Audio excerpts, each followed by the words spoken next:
This episode is brought to you by Tecovas. Because it's rodeo season, and the Denver Tecovas store is ready to help you find your next pair of Western boots. Tecovas stores also offer complimentary services like free drinks, boot shines, and custom leather stamping or branding that will make your boots truly one of a kind. Stop by your neighborhood Tecovas store in Cherry Creek North today. Grab a cold one and shop the finest leather and Western goods to get ready for the National Western Stock Show. Don't go gently, y'all.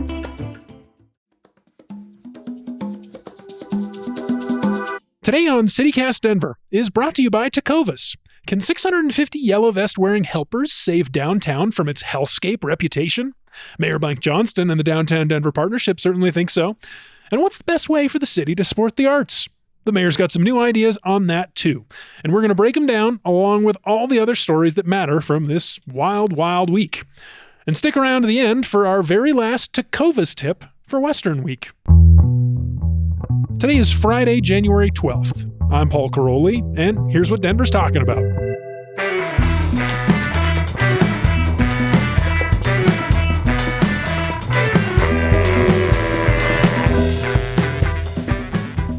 Welcome back to CityCast Denver, the city that's getting a second chance at being scammed by the immersive Japanese convenience store Konbini Denver. That's right, Bree. We have to talk about it. I got a press release yesterday. This goes under Paul's things. This is a thing that has been bothering you. I didn't realize it was going to be one of my things, but the people have to know. There's probably going to be more articles about it, and they're going to have that same picture that makes it look awesome, that makes it look something like you really want to go see. It looks like a dystopian convenience store.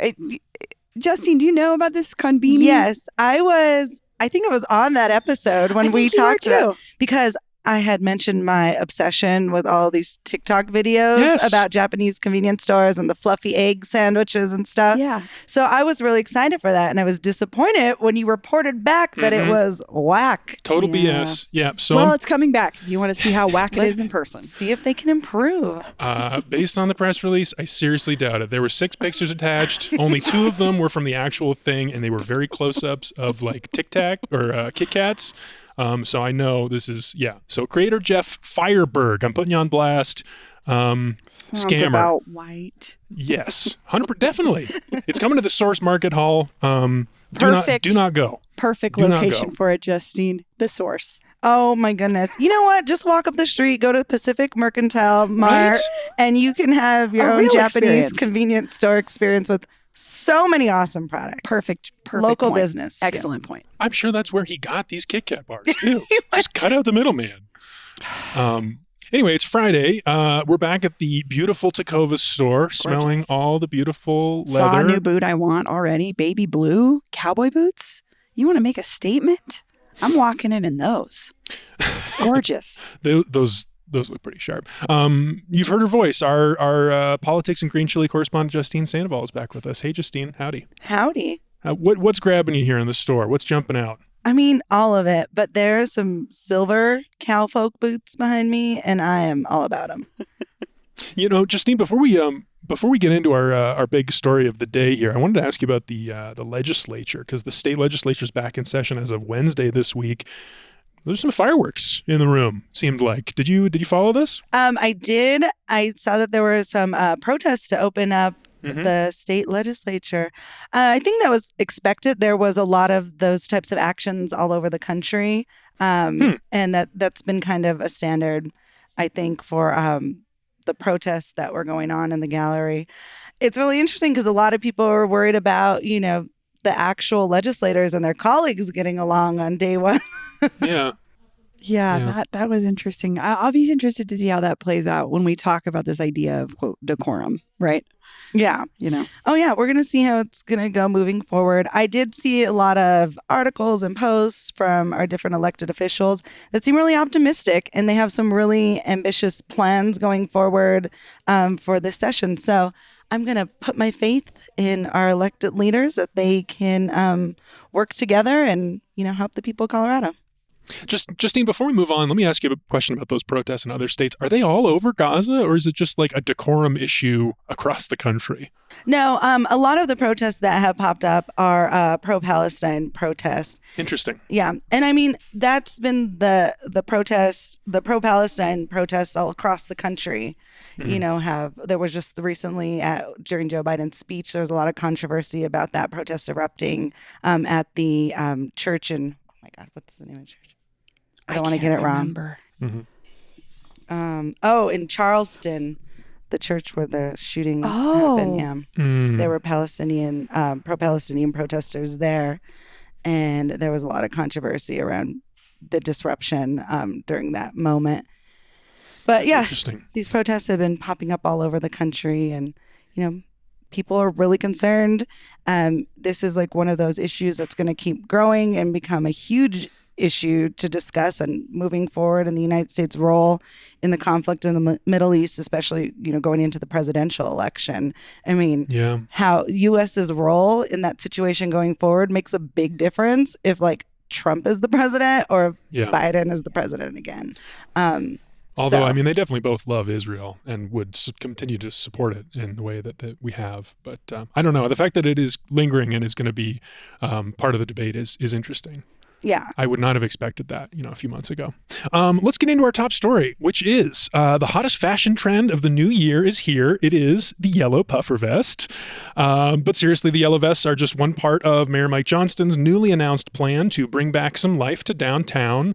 His latest effort, really. He's been talking about this for a while. But specifically this week, he, in partnership with the Downtown Denver Partnership, which represents the business community, they're rolling out a new app, Clean and Safe, to handle complaints about unhoused folks and security and other issues downtown. They're hoping to speed up response times for all sorts of complaints. And they're appointing 650 Denver ambassadors who are going to be wearing these yellow vests.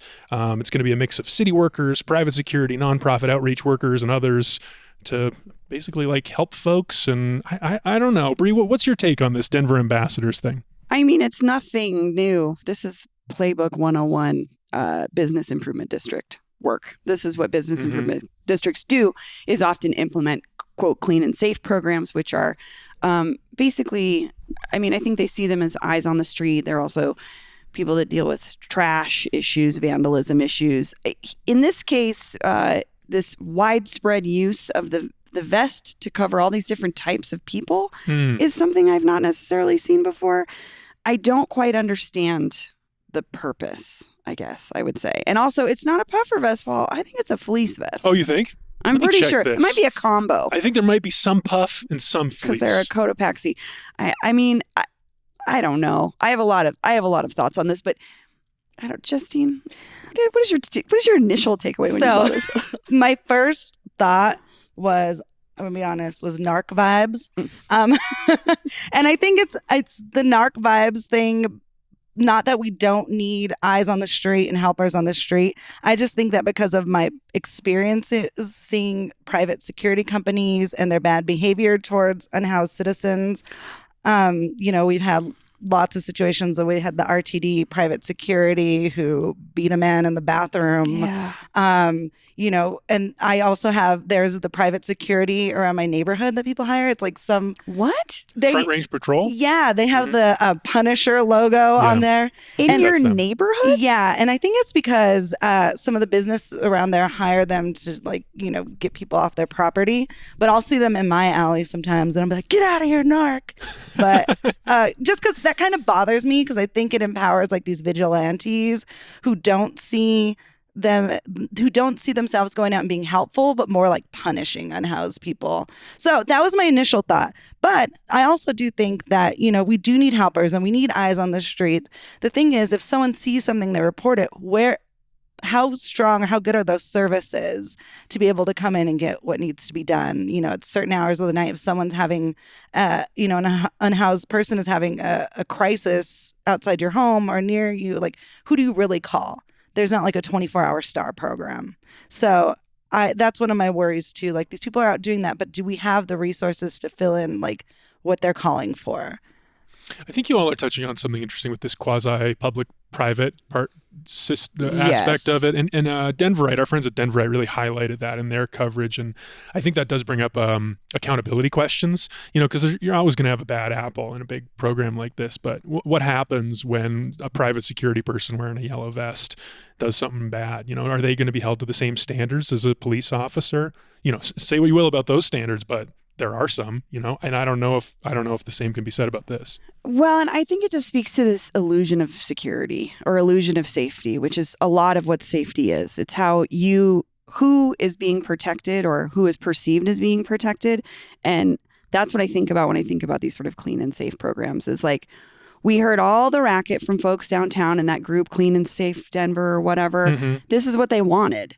And I just don't know if it's actually serving the real issues downtown. Like, can we just get some public restrooms? Can we talk again about the safe injection site conversation? Because this is something that comes up over and over and over again in these conversations is, I don't want to see people doing drugs. I agree. I don't want to see people doing drugs either. I don't want those people to be having to do drugs outside. The thing is, they're going to be doing drugs. So there are opportunities that we could have that would bring that activity off the street, and we refuse to look at them. And this feels like a Band-Aid for those deeper issues. But the illusion, though, that's like, you're kind of writing that off, but I feel like the perception of downtown's problems is part of the problem.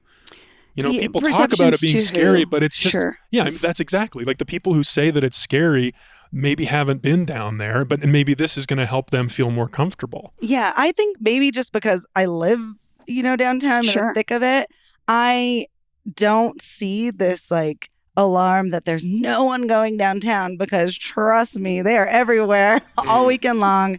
There's lots of tourism coming through my area. So I kind of like, I don't see the alarm. But then I do go to 16th Street Mall, and it's mostly just like shuttered businesses at this point. So, I don't think downtown is like this place that nobody wants to go. It's just the mall, really. Mm-hmm.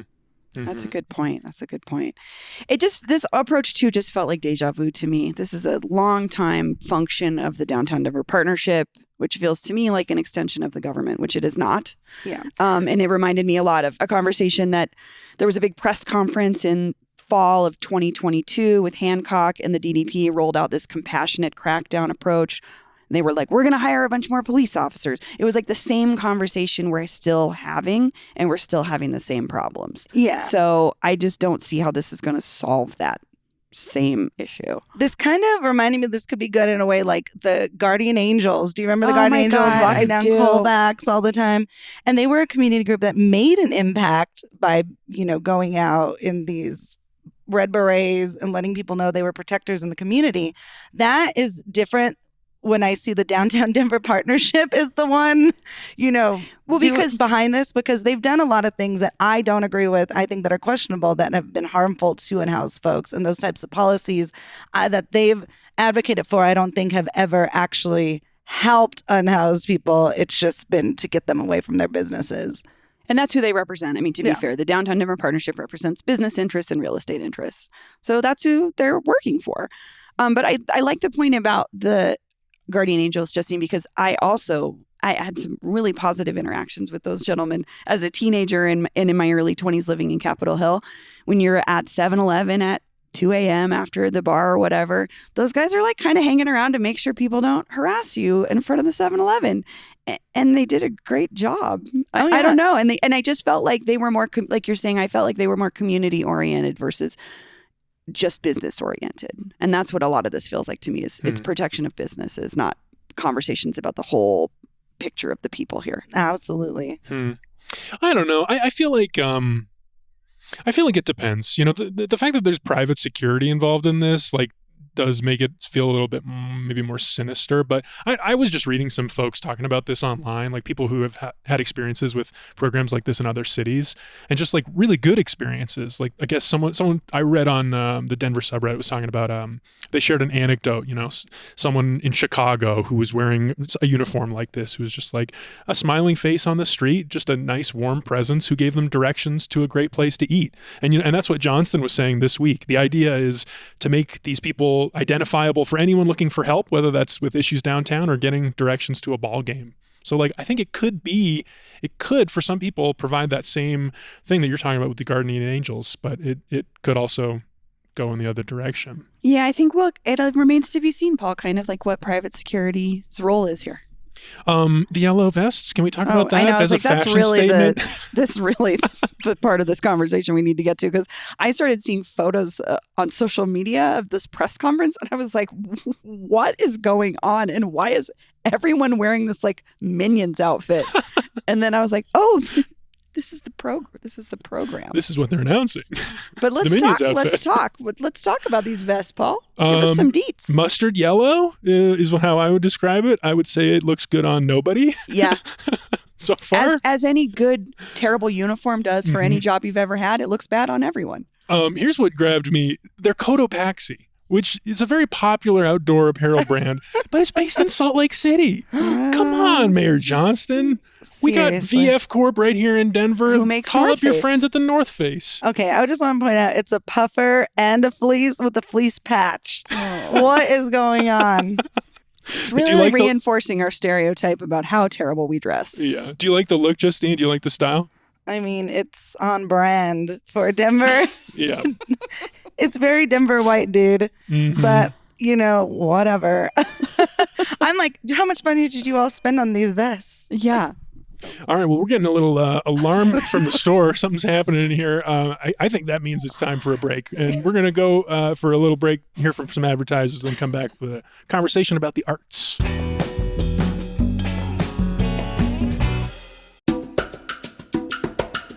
This episode is brought to you by Tecovas. Because it's stock show season, and the Denver Tecovas store is ready to help you find your next pair of Western boots. If you've ever wondered if you could pull off cowboy boots, you should really try on a pair of Tecovas. Their Western boots for men and women are made by hand from premium bovine and exotic hides in a variety of timeless and fashion-forward styles. And with other classic Tecovas staples like their lineup of denim, apparel, and accessories, you can craft a look that'll get you ready for rodeo season. Step into a Tecovas store and you'll be greeted with a friendly smile and the rich aroma of fine leather goods. Oh my God, Paul. It's from Parks and Rec. It's this day. I don't remember their names, but it's Aziz Ansari and the woman who plays Donna. And they do this day where they like, it's the best day of the year. And they're like, what do we mean? And they're like, cupcakes, massages. And then she goes, fine leather goods. Treat yourself. Tecovas stores also offer complimentary services like free drinks, boot shines, and custom leather stamping or branding that will make your boots truly one of a kind. Stop by your neighborhood Tecovas store in Cherry Creek North today. Grab a cold one and shop the finest leather and Western goods to get ready for the National Western Stock Show. Don't go gently. All right, we're back. So for a hot topic this week, we're going to dig into this story from our friend John Wenzel at the Denver Post. It's a really great piece about Mayor Johnston's approach to the arts community, which he hasn't really talked about a lot. He's really been focused on homelessness and a little bit on downtown. But so Wenzel got a chance to talk to the mayor, and it seems like it was quite an in-depth interview. I thought this piece was really fascinating. Thought we could pick it apart a little bit. You two are lovers of the arts here. But let's start with this quote from Johnston. I'm an arts nerd at heart. Bree, do you believe him? I mean, I've run into him at art shows, so I do believe him. You think it's legit? This Yeah, is where his heart is? absolutely. I mean, I think let's talk about the quote that was maybe rubbing you the wrong way a little bit, or made you think that this was a little bit more of an act. Because, I mean, if anything, sure, it's a little bit of a presentation. He's a politician. Yeah. But I would say on the whole, he does love the arts. Yeah. I get that He vibe. named his son Emmett August after August Wilson. Yeah, I mean, Yeah. That's legit. that's Yeah. legitimate. You get some points for that. That's real. But here, okay, so the quote you're talking about, Bree, Yeah. is here it is. So this is just John Wenzel's writing in the Post. A quote. He said he makes a point to read every Pulitzer Prize-winning novel and nonfiction book with a focus on works by BIPOC writers and tries to stay up on Colorado's gallery and museum scenes. He watches every Oscar-nominated movie with his family, he said. He even likes reading plays. You know who we need to ask? Like, doesn't he have like a 9-year-old daughter? She would tell us the truth. Yes. She'd be like, we don't watch all those movies or whatever. It's like he's on his third rewatch of Yellowstone. Yeah, come on. We all know what his comfort show is. That's No. where he got the vest idea. But yeah, I mean, I think that's a little much. Yeah, every That's a Oscar-nominated little- movie. Yeah, it's a little rich for me, for sure. However, what I find interesting is something that you said at the top of this, which was he's been focusing more on homelessness, of course, but this is also something that this mayor and the mayor previously were talking about. And Justine, I would ask what you think about the fact that our city does prioritize the arts enough that it's even one of those top 5 things that they want to talk about. Yeah, well, in this article, it talked about like 70 something, I can't remember the number, a percent of people attend the arts in Denver. Like we have a very high attendance rate for, all of our arts and venues. And I thought that really reflects, how I grew up in Denver. Same. Denver has always invested in arts and sciences. And I really, was able to participate in that growing up. And it made me an adult who now spends my money and my time on the arts in Denver. Yeah. So I think that it's always been a priority for this city, and it continues to be. The problem is we have a mayor coming in with 1,000,001 problems to fix. And I have to give him credit. They're hitting the ground running and they're throwing stuff at the wall to see what sticks. And, we don't know if it's going to work or not. But I do have faith that the arts will be a priority. And I think it's a piece of solving a lot of the issues that we have in the city, bringing people back downtown. Totally. Invest more in the arts. Yeah, and that seems to be what Johnston's logic is here for investing in the arts. And this is another quote from the piece. A close look at his budget and campaign policies shows there is a bridge between the arts and his plans to revitalize downtown. However, Johnston believes that taking unhoused people off the streets will encourage more would-be audiences to see Central Denver concerts and Broadway shows. So I don't know. That makes sense to me. I get the logic of it. But I have to say, I think this is one of those things that sounds good, but really deserves a closer look. Public financing of the arts specifically, because it's all about money from taxpayers supporting things. And we could support the arts in all different ways. Bree, sometimes when we talk about my Canadian heritage, you talk about comedy, our big export. The reason why Canada's comedy scene has been so popular and thriving, I did a little reading on this, is because they have a lot of public support of the arts that they did specifically to promote Canadian culture, so it wouldn't be overwhelmed by American voices, and English-French bilingualism. So I don't know. Again, those sound like good things, but do we want the government to be controlling art in that way? Where the money comes from dictates what's acceptable voices, who gets support are people that can play the game, that can appeal to politicians. Maybe we'd be better off with private support or nonprofits private supporting organizations the arts. are making those choices too over whose voices are heard. And I have heard plenty of background stories on galleries not showing things that they feel are too controversial when we're having these conversations about marginalized communities telling real stories. I don't think that's necessarily just a governmental issue. I think that's the art world. Yeah. That's an art world problem. I'm starting to think about, Rhino and Crush Walls and how that whole situation went down. It was private money, fundraisers that did it. And then when the city got involved, they spent a lot of money to bring a Shepherd Ferry mural. And it was a mural. It was just it was weird. It was whatever. You could have spent the $90 million that they spent on it, on investing in local artists. So yeah, I think about things like that when you have the private and the Denver money coming in, it can create blandness. But also, where's the revolutionary art? Yeah. Are we squashing the revolutionary art, the DIY community? Did Rhinoceropolis, Bree, the DIY space you like to talk about, did they ever get any public money? You know what? I don't know if they did through the Safe Spaces program or not, which was a direct outgrowth of the Ghost Ship Fire evictions across the country of artists in places like Rhinoceropolis. And actually, I have heard from folks that since that happened, the city has actually been more cooperative with art spaces and figuring out how to get them up to code and make them safer. And D3 in Westwood is a great example of that. So they're able to actually be out in the public soliciting money and donations from folks, as well as getting support from the city to be a legal functioning venue. So it actually did help folks in the long run. I think the struggle with the Rhinoceropolis issue was that was an eviction of 10 people into the middle of winter. We haven't solved the housing problem, which is something that I think needs a closer look from the city. But something I want to say, Paul, is Red Rocks is a city-owned venue. That thing brings in millions and millions and millions of dollars every year. We have a 1% for the arts tax, which is how we get public art, which I would say some of it is not controversial, but at least speaks to the community in a deeper way than I would expect sometimes public art to be. It's not totally sanitized. So I hear that, because I'm not going to say yeehaw, the government should control art, but I think that we have an okay track record of it getting progressively a little bit better. Well, let's talk about some of the moves that Johnston has made specifically on the arts. He, in his budget for 24, he's actually decreased funding for Denver arts and venues. They're getting $67.6 million this year, which is a little bit less than last year. The former mayor, Michael Hancock, gave.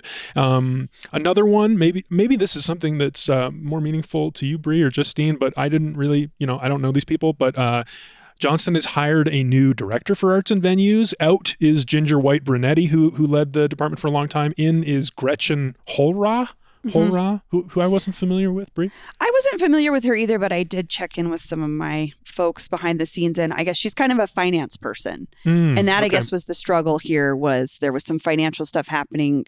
The city owns a lot of real estate related to the arts. And it sounded like there was some issues with how things were being managed, and they just needed to sort of get things together. This is not like she's a fixer, but kind of. Like, she's not an arts person. That was my initial concern, was like, cool, someone who's not involved with the arts running the arts program. But it sounds like this may be an interim person, and we may get somebody more directly connected to the arts. The thing with Ginger being out, Ginger White Brunetti, who was in that position for a long time, this is an appointed position. Mayors make changes in appointments all the time. This is a new government. They made a change, and that was the decision. I mean, I have my own feelings about that situation, but I just ultimately see it as a decision by the mayor to appoint somebody new.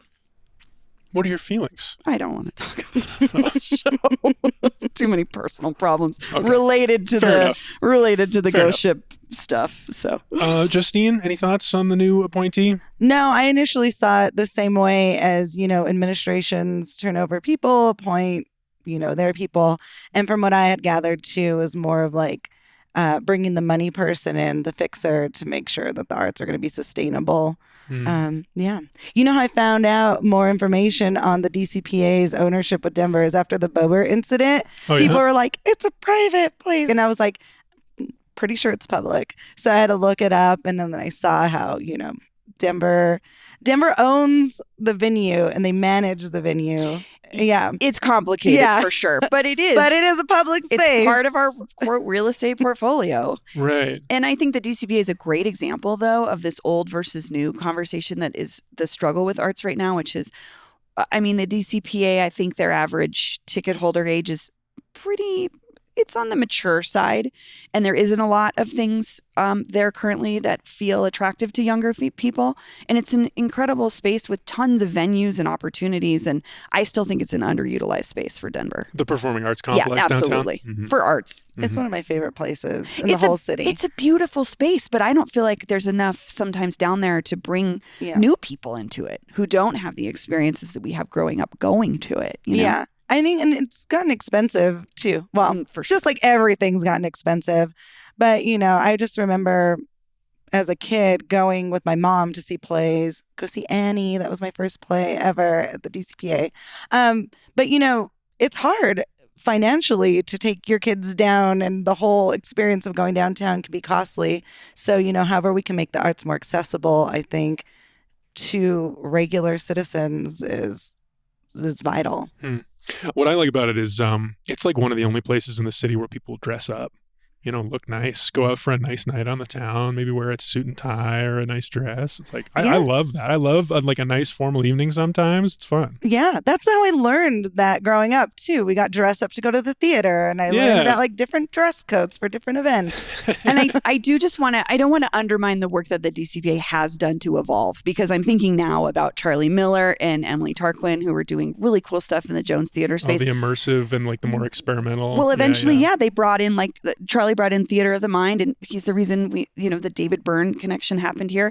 That's pretty cool. So it's not that they're not trying. I just think there's more opportunities even to utilize local artists and that space, that open space. It's a giant cavernous space. Let's do more cool stuff down there. Something else Johnston has said he wants to do, and maybe this speaks more on the housing, from the article, quote, Johnston wants to create a campus to house a permanent artist in residence program, which would offset the high rents, forcing out artists and keeping new ones from moving here. He would give them a roof and a stipend and connect them with citywide canvases, literal or figurative, to share their work. The city would play the role of business agent, promoting the artists and making sure people see their art. Apparently, he also says he wants to start a city-run book club. those are the other two specifics that I saw in there. I love this idea. Mayor Johnston, reach out to me. I'd love to connect you with artists to give you a perspective on what's actually needed in an actual residential space for artists. Because there's just so many things that I think are missed opportunities when we do these artist in residence things. But I love the idea. I hope that it happens. We had this great idea called Art Space that was supposed to come to the area known as Rhino and be affordable housing for artists. That deal fell through. If we can see one of these all the way through, I'll see it when I believe it. I'll believe it when I see it. Yeah, I think that would be spectacular, and that's an awesome idea. I've seen other cities in the past. I think Detroit did something like this where they were inviting artists to come in.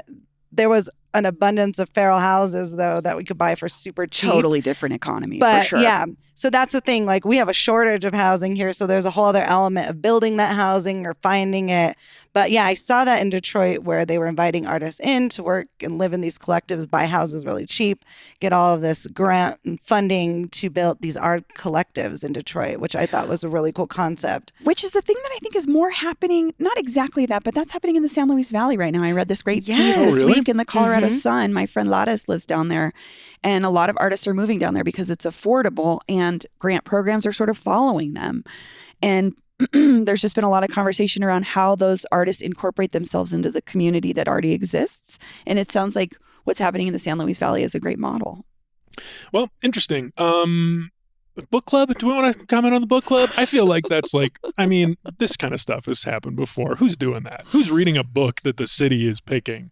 What kind of book would the city employees pick? Did we have a book club before? Like a city read where we'd all read a book? Mm-hmm. I don't think it's a new concept. Yeah. But. No, every book club I've ever joined, I've never read the book. So I know, it's like, I'm not the person to comment. I've never been in a book club because I don't read. So. Maybe if the city would provide some, the bottles of wine for the meeting at the end of the month, some food, hang out. Yeah. How about that? I like it. All right. I think that's a pretty good place to end this segment. And we're going to take another break and be back with Wins and Fails. All right, we're back. It's time for Wins and Fails, aka Rocky Mountain Highs and Lows. Each of us has brought a recent local something, maybe a news story, maybe just something we saw on the street that we thought is a win, and something we thought is a fail. Fails and wins of the week. Let's do fails first. Justine, you want to take us away? So my fail of the week comes from an article I read in the Denver Post about Colorado's quiet killer. And it said that alcohol ends more lives than overdoses here in Colorado. And there's been no intervention. And in fact, we've had drinking deaths spike during the pandemic. And there's been nothing to address that. And we've actually made alcohol more accessible by putting it in grocery stores and gas stations now. So that's something that I saw that really alarmed me, because growing up here, I did grow up a lot. My family has a bar. Right. I worked in the bar industry for many years, and it's a tough line to ride for a lot of people because drinking is very much a part of Colorado culture. Beer and whiskey and, we like our drinks here. Tailgating, pre-partying, concerts. I mean, it's around everything. We have 2 gigantic breweries here, and that provide Coors Light to the rest of the country. So it's very much part of the culture. And I think that it's worth looking into about how we consume responsibly and what resources we have. Having my own personal struggles dealing with alcohol, I can see that, it can be tricky. And I think that we need to have more resources as a community to help people avoid getting into, to drugs and alcohol as a way to cope with other issues. Sure. And so I think that that's something we should look at as a society. Well, and this was a great 4-part series from the Post from Meg Weingerter. It was this great, just like different looks at this issue. And as a person in recovery for almost 18 years, something that struck me in one of these pieces was the loneliness that folks feel once they want to quit drinking and they have trouble finding a social space where they can either keep the friends they had or create new ones. And it's one of the keys to my recovery was my friend group immediately came under me and started supporting me to help me because they saw that I was struggling with something. And I don't think everybody has that support. And so I think it's a big social, it's something that we can help each other with in more ways than we think we can. Absolutely. Something about the article, because I've been thinking about this one too. It's like, just the fact that they reframed it and put the alcohol deaths up against the overdose The deaths, fentanyl deaths, the fentanyl yeah. deaths, and like the way the fentanyl has been such a focus for our politicians, our legislators the last couple years, and yet alcohol, like, it never is. And then in the article, they were quoting some of these legislators, like, are you going to look at alcohol? Are we going to talk about like limiting access or increasing taxes? And they were just like, I don't think so. Because I don't know if that's what people want. Well, I think people like alcohol. Well, remember that they tried to shut down liquor stores for like 8 hours during the During the pandemic, and people freaked out. I mean, it's acceptable addiction. When you are struggling with addiction and there's something that's going to help you and there's a liquor store at every corner, it's a lot easier to get a purse full of shooters than it is maybe a purse full of heroin. Yeah. So people don't realize how accessible of a drug it is. Yeah. All right. Bree, do you want to go next? What's your fail of the week? Yeah, mine feels less, it's more of just a low or a sad moment. My great uncle John Litz passed away recently, and I just wanted to give his work and legacy a shout out. He was a pioneering co-founder of Plan Jeffco, which is the group that authored the 1972 Open Space Resolution Ballot Initiative that put 0.5% sales tax in Jefferson County to establish their open space program. Oh, interesting. And my Uncle John was a passionate advocate for conservation and open space for more than 50 years. And he helped preserve thousands of acres in Jeffco for everybody to use, including sort of natural environments. And he was so prolific in this space. He was a metallurgical engineer by trade. He had 16 patents. I had no idea. Huh. Wow. He wrote a bunch of pieces about the work that he did in engineering, but on the side, he was a conservationist. And he was so devoted to Jeffco that their most prestigious award that they give out every year for conservation is the John Litz Award, named after him. Oh my God. I didn't know how, I always knew him as like my uncle that worked in conservation. And he traveled all over the world to learn about different ecologies. And he was traveling up through his 80s. Sharp as a tack, fascinating dude. But I just want to give my family members a shout out. My cousins, Kari, Kirsten, Denise, Cheyenne, Becca, and Dominic. I'm so sorry you lost your amazing dad and grandpa, but his legacy will live on in Colorado in such a cool way. So. Wow. What a story. What a life. Yeah. Really cool guy. Really cool. That's amazing. I utilize a lot of Jeffco's outdoor space. So now I'm going to always think of him when Yeah, I'm my there. Uncle John Same. was pivotal in making that happen and preserving it and growing it over 50 years. That's So, awesome. Yeah. Wow. Yeah. Quite a legacy. What about you, Paul? Well, mine actually is also about a Jeffco open space. Shut up. I know. It's a weird Thanks, Uncle coincidence. John. Technically not managed by Jeffco, but Rocky Flats. Rocky Flats, the former nuclear power plant that was cleaned up and now reopened as a wildlife refuge. It was in the news again this week. The headlines paint a scary picture, as they always do. This is the one from the Denver Post. Colorado environmental groups file federal lawsuit to halt Rocky Flats Trail. The trail in question is a hiking trail.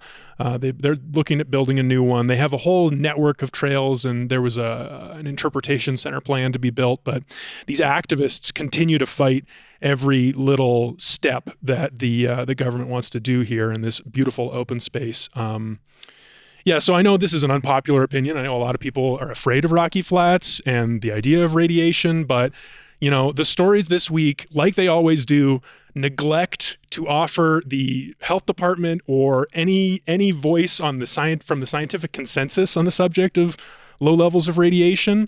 And so I feel like this is a huge fail for journalism, like perpetually. Like every time Rocky Flats comes up, it's always this both sidesism. If the official side is even offered the chance. I looked at all three articles that were written about this week. Denver 7, Fox 31, Denver Post, every single one of them. The only quotes they included were from the press release that I also got from this coalition of activist groups. And I think it's shoddy journalism.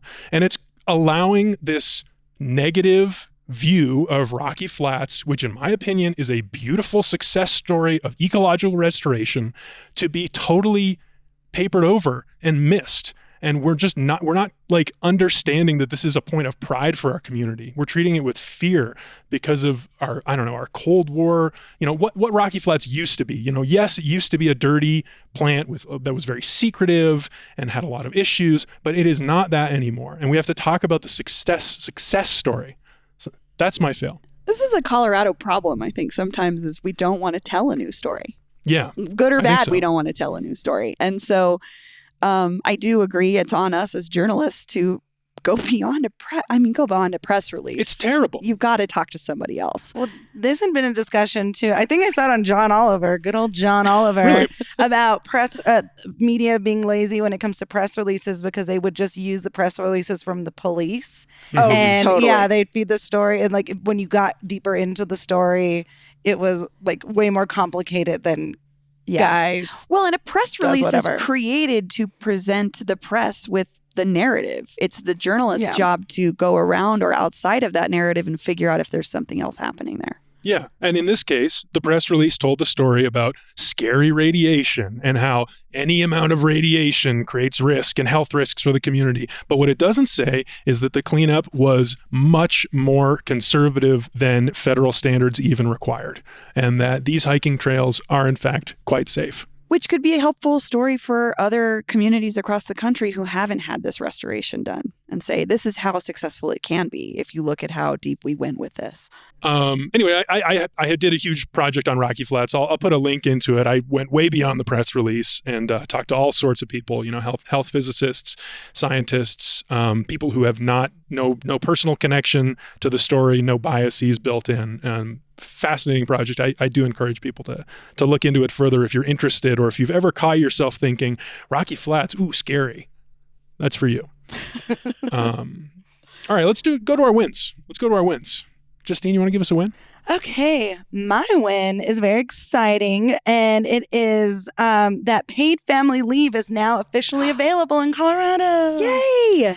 So back in 2020, the voters of Colorado passed Proposition 118, which was a ballot measure for up to 12 weeks of paid family and medical leave. That's funded through a payroll tax that's paid by 50/50 by employees and their employer. That goes into a large general fund that pays people out when they file their claim for this paid time off. So it's really exciting because last year it went into effect that they were collecting the money, and this year people can actually file claims for the money. And it's a big deal because a lot of people, if you've ever had a child, you know that there is no mandatory maternity leave. Yeah. The United States is the only developed nation that does not have mandatory maternity leave, more or less paid maternity leave. Yeah, no. People are expected, there are companies that expect people to go back to work within a week or two. Which is Of having a child. bananas to me as a person that has produced a human being. Yeah. Like, not only is your body physically not ready, mentally, it's like, I just birthed a human. The world is different. I need help, not I need to go back to my job.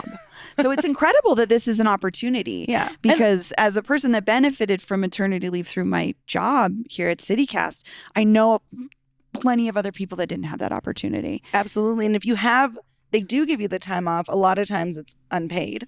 Yeah. So you're getting time off, but if you have to support your family or one income's going to be gone or you're the sole provider. If anything, it costs more now. All of a sudden you have another person in your life. Exactly. So this is great. big. I think that it's going to be really beneficial to people of Colorado. And it also includes not just, maternity leave, but if you have a health issue, if you adopt, there's also leave there for adoptions, for family deaths. Well, and I think that's a good point because it's not just about maternity leave, like you're saying. Yeah. I think about friends who's they had a parent who was all of a sudden sick or in hospice and they needed to take time off, or they have a kid who has a health issue that is like, I had a friend whose kid was in the hospital for months with a heart condition. If you can't take some of that time to be with them, it just like upends your whole life. Oh, absolutely. My mom had a major heart surgery a few years ago. And, I don't have children or anything, but I needed to take that time off and take care of my family. And I was so happy I worked for an organization that provided that and let me take care of my family. And it makes better employees. So I think this is a win for Colorado. It's should be very beneficial for people, and it'll be good standard moving forward. That's a great win. Justine. I'll go next. I got a short one. Same. Go ahead. And it's a big one. It's something that our congressional delegation, both sides of the aisle, both Republicans and Democrats, have been pushing for months. Since last year, the IRS suggested that they might tax Coloradans' Tabor tax refunds. So we got those $750 checks in the mail. The IRS was wishy-washy about whether or not they were going to tax them. And apparently this week, the IRS reps told Senator Michael Bennet and Governor Jared Polis, they had a meeting, that they have made up their minds. They are not taxing Tabor refunds this year. Cool. Yeah. So we get our whole Tabor refund. So we get the whole Tabor refund, which this year is going to be $800. And it's not coming in a check. It's just going to go through the regular tax refund process. Say what you will about our messed up taxes and whether or not these Tabor refunds should even exist. I will say a lot about that personally. But the fact that the IRS is not going to tax them is like more money for us. That's great. Yeah. Sorry. I didn't get mine. You didn't get your Really? Tabor refund? No. The state of Colorado took it back to pay for, I think it was parking tickets at Auraria Higher Education Facility. So I was like, what the? They're like, sorry. You should have been That's paying hilarious. for parking when you were at school. Oh my God, this parking. Anyone who went to school on that campus Oh my God, knows the spent pain, so and I'm much sure money in parking. some of you also got your $750 taken away by AHEC.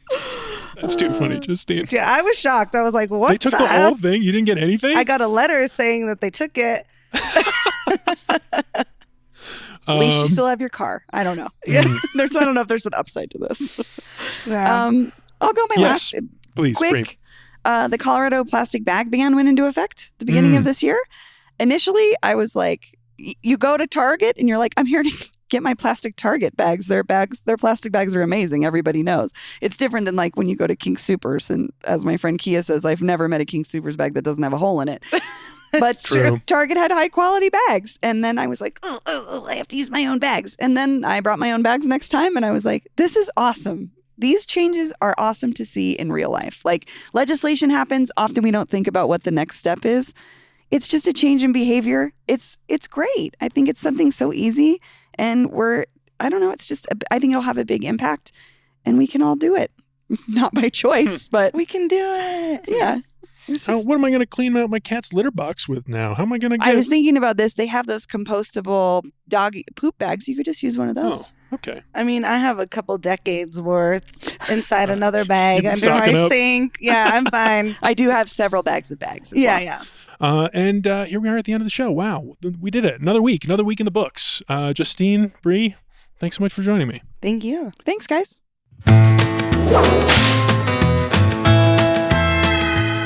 Hey, I'm Brie Davies, and I'm here with newsletter editor Adrian Gonzalez. Hey, Adrian. Good morning, Brie. It's Western Week here at CityCast Denver, and we've got another Tecovas tip. Adrian, what have you got? All right, today's Tecovas tip is how to choose the right hat for you. So you're interested in Western wear, you're cowboy curious, as I call it, and you're ready to buy a cowboy hat. The first thing to think about is form and function. I think they can coexist. So what you don't want to do is ever buy something that's going to make you uncomfortable. You're going to walk into a room and feel like you're in a costume. And so trying things on is really important. I know Tecovas has a couple of great options, right? And for here, the weather in Denver, you want to have a felt hat during the winter months. It keeps you a little bit warmer. But when it comes to the summer, I can tell you from experience that, for example, this felt hat that I'm wearing today gets super hot. I'm a little sweaty. So you want to spring for the straw hat in the summer months. Okay. It'll keep you cool and you look cool. Thanks for joining us, Adrian. Thanks, Brie. Step into a new pair of Tecovas for wherever your journey takes you. And remember, don't go gently.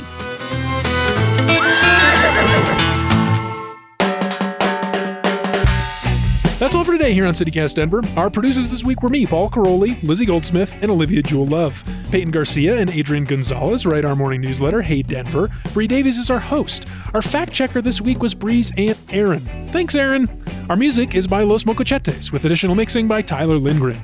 If you haven't already, subscribe to the show wherever you get your podcasts, follow us on Instagram at CityCast Denver, and tell someone in a yellow vest about us the next time you see them. You can sign up for that daily newsletter and learn more about us at denver.citycast.fm. We're off on Monday for MLK Junior Day, but we'll be back in your feeds Tuesday morning with a brand new episode. See you then.